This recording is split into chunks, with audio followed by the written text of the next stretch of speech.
Продолжение темы стука пластиковой втулки на штуке амортизатора в Фиате. Амортизатор уже снят.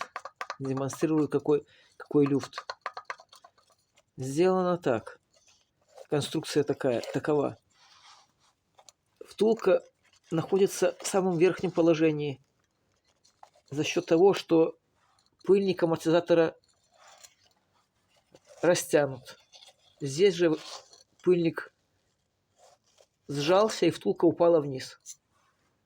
Новые пыльники держат втулку вверху. Будем это устранять.